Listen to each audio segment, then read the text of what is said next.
L'Esprit de Dieu est là, il est là parmi nous, il agit puissamment pour la gloire de Dieu. L'Esprit de Dieu est là, il est là parmi nous, il agit puissamment pour la gloire de Dieu. L'Esprit de Dieu est là, il est là parmi nous, il agit puissamment pour la gloire de Dieu. Le Paraclet est là, il est là parmi nous, il agit puissamment pour la gloire de Dieu. L'Esprit de Dieu est là, il est là parmi nous, il agit puissamment pour la gloire de Dieu. L'Esprit de Dieu est là, il est là parmi nous, il agit puissamment pour la gloire de Dieu. Je veux t'adorer, ô Paraclet, Saint-Esprit viens et remplis ma vie. J'ai tout quitté pour te servir, mon Seigneur. Saint-Esprit, viens et remplis ma vie. Ce que le Père recherche, ce sont les adorateurs. Ce que le Père recherche, ce sont les adorateurs qui l'adorent en esprit et en vérité. Qui l'adore en esprit et en vérité. Ce que le Père regarde, c'est le fond de notre cœur. Ce que le Père regarde, c'est le fond de notre cœur. Qui l'adore en esprit et en vérité. Qui l'adore en esprit et en vérité. Amen. Adorable Père, Dieu d'amour, Dieu de bonté, en ce moment, nous voulons t'inviter par ton Esprit Saint, afin de nous conduire dans toute la vérité. Père éternel, Dieu tout-puissant, éternel des armées, Dieu alpha oméga, Dieu fidèle, Dieu qui dit et cela s'accomplit, Dieu de vérité, Dieu de justice. En ce moment, Papa, viens et enseigne-nous, conduis-nous dans toute la vérité, fais que nous nous soyons diminués et que toi seul sois élevé, au nom puissant de Jésus-Christ. Amen. Bonsoir bien-aimés dans le Seigneur, je suis Honoré Kamaga. Et cet après-midi, nous allons parler du Saint-Esprit. Le Saint-Esprit que chacun de nous connaît déjà. Nous allons parler du Saint-Esprit et de ses implications. Et le Saint-Esprit, comme nous le savons, c'est l'Esprit du Père et du Fils. C'est la communion de l'Esprit du Père et de l'Esprit du Fils. Bien avant l'avènement de Jésus-Christ, il y avait l'Esprit de Dieu qui régnait. Abraham, les prophètes ont travaillé avec l'Esprit de Dieu. Tous les prophètes que nous avons connus dans l'Ancien Testament, c'est par l'Esprit de Dieu qu'ils ont reçu donc des révélations, ils ont reçu donc des instructions de la part du Seigneur. Mais la particularité du Saint-Esprit, c'est que Jésus-Christ avant de partir, avant de monter au ciel, a promis à ses disciples qui sont devenus plus tard apôtres qu'il allait, lorsqu'il allait monter, il allait les envoyer le Saint-Esprit, le Consolateur, l'Esprit de vérité, l'Esprit de lumière, l'Esprit de puissance, l'Esprit qui fortifie, l'Esprit de force, de puissance, de gloire. Oui, c'est ce que, voici les qualificatifs, ou bien les attributions, les qualifications du Saint-Esprit. Le Saint-Esprit a plusieurs qualificatifs à son actif. Mais ce que nous devons retenir, c'est que c'est l'Esprit du Père, c'est l'Esprit du Fils. C'est la communion des deux esprits. Nous allons parler des fruits du Saint-Esprit, nous allons parler des dons du Saint-Esprit, nous allons parler des ministères de l'Église. Mais dans cette courte vidéo, nous allons commencer par les fruits du Saint-Esprit, qui sont au total 9. Il y a l'amour, il y a la paix, la joie, la bonté, la douceur, la fidélité, et la bénignité, la tempérance, la patience. Si je suis vraiment, je ne suis pas dans l'ordre, mais ce sont les 9 fruits. Donc il y a l'amour, il y a la paix, la joie, la bonté, la douceur et la fidélité, la patience, la tempérance, la bénignité. Et ces fruits-là, c'est ça qui montre que nous sommes vraiment enfants de Dieu. C'est ça qui montre que nous sommes remplis du Saint-Esprit, que nous avons Christ en nous. Donc si vraiment nous voulons voir que quelqu'un est rempli du Saint-Esprit, voici les fruits. Parce que le Seigneur dit dans sa parole, le Seigneur Jésus-Christ nous a dit dans sa parole que c'est à travers les fruits, les bons fruits d'un arbre qu'on peut reconnaître que l'arbre est un arbre de qualité, qu'il est un bon arbre.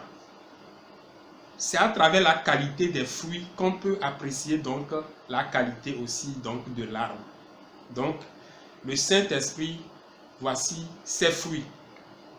Et pour les manifester, nous devons fuir les œuvres de la chair qui ont été citées en Galates chapitre 5. En Galates chapitre 5, la parole de Dieu nous a cité les œuvres de la chair que nous devons éviter, que nous pouvons résumer par le péché. Oui, nous devons fuir le péché.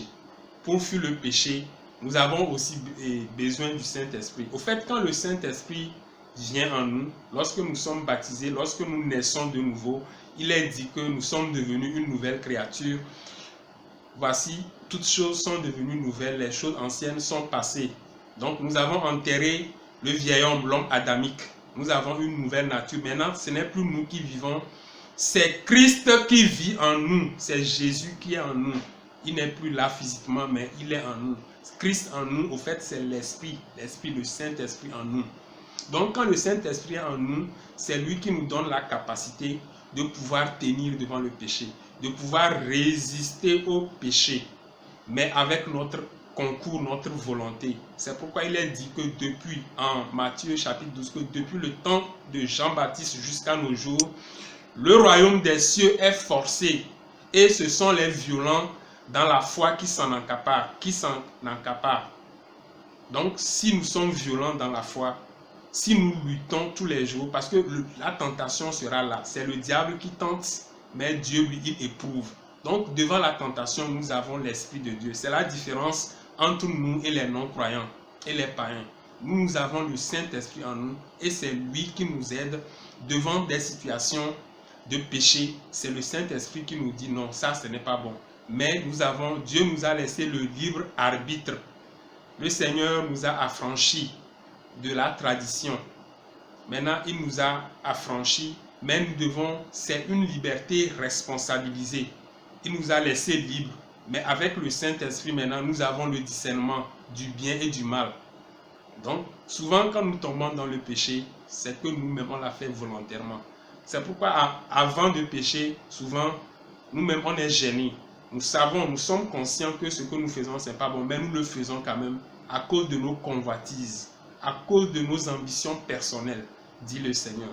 Donc, nous pouvons sincèrement et manifester les fruits du Saint-Esprit qui sont l'amour, la paix, la joie, la douceur, la bonté, et la fidélité, et la bénignité, la tempérance, la patience. Tous ces fruits ne sont pas faciles à manifester. Quand quelqu'un t'énerve, quand quelqu'un te piétine, quand tu as le Saint-Esprit, tu es tempérant, tu es bénin, la bénignité, tu pardonnes, tu excuses. Quand nous lisons même Corinthiens, la première lettre, la première épître de Saint Paul aux Corinthiens, chapitre 13, où on nous a parlé de la charité, qui est encore l'amour. La charité, c'est l'amour. Il est dit que l'amour excuse tout. L'amour n'est pas envieuse. Elle ne soupçonne point le mal. Beaucoup de choses ont été dites là-bas. Donc quand nous revenons par rapport aux fruits du Saint-Esprit, nous voyons que c'est bien beau, mais pour les manifester, nous devons au quotidien mener un combat contre le péché. Et c'est ce que nous allons donc faire dans la prochaine vidéo. Nous allons citer rapidement les œuvres de la chair que nous devons éviter. Avant que nous ne finissions cette vidéo, rapidement nous allons néanmoins citer les œuvres de la chair que nous devons condamner, que nous devons combattre, que nous devons éviter. Nous allons lire Galates chapitre 5 et on va lire à partir du verset 16. Le verset 16 nous dit, et Galates chapitre 5, on commence par le verset 16, là-bas il est dit, je dis donc, marchez selon l'esprit et vous n'accomplirez pas les désirs de la chair. Verset 17, il est dit, car la chair a des désirs contraires à ceux de l'esprit, et l'esprit en a de contraires à ceux de la chair. Ils sont opposés entre eux, afin que vous ne fassiez point ce que vous voudriez. Verset 18, si vous êtes conduit par l'esprit, vous n'êtes point dans la loi. Verset 19, or les œuvres de la chair sont manifestes, ce sont l'impudicité, c'est-à-dire l'impudicité c'est toute immoralité sexuelle.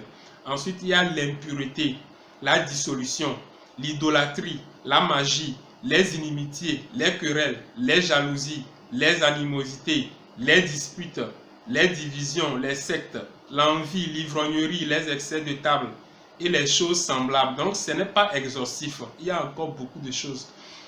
Nous savons qu'il y a 10 commandements, mais il y a 600 et quelques ordonnances. Les ordonnances, c'est tout ce qu'on appelle iniquité, tout ce qui est mal devant Dieu, tout ce qui n'est pas agréable à Dieu est un péché, est une iniquité.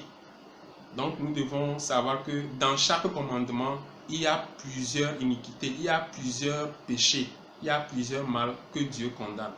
Mais sans le Saint-Esprit, sans la grâce de Dieu, nous ne pouvons pas. Au fait, notre objectif, ou bien cette prière que nous faisons, ce partage, c'est de nous amener à vraiment nous exercer, à lutter contre ces choses, les excès de table, l'ivrognerie, toutes ces choses-là, nous pouvons nous faire violence si nous voulons. Ne mettons pas tout sur le Saint-Esprit. Le Saint-Esprit est là pour nous aider. Il est là pour nous donner le discernement, mais c'est à nous de prendre la décision finale. C'est à nous de dire, ça je ne vais pas le faire, parce que ça ne glorifie pas Dieu. Ça je ne vais pas le faire, ça je ne vais pas le faire. Ceci je ne vais pas le faire, parce que ça ne glorifie pas Dieu. Que le Seigneur nous aide à fuir les œuvres de la chair, afin de pouvoir manifester les fruits du Saint-Esprit. Si nous arrivons à manifester les fruits du Saint-Esprit, les dons de l'Esprit que nous allons voir la prochaine fois, nous allons les manifester également. Pas forcément en totalité, mais nous allons manifester une grande partie des dons spirituels. Que le Seigneur nous aide, que le Saint-Esprit nous aide, que l'Esprit de vérité nous aide. Je remercie le Seigneur pour ce temps de partage. Que Dieu bénisse sa parole et qu'elle puisse entrer dans des cœurs de chair, dans des cœurs fertiles, afin que cette parole produise l'effet escompté pour le salut de nos âmes et pour la gloire de Dieu. Shalom. Merci.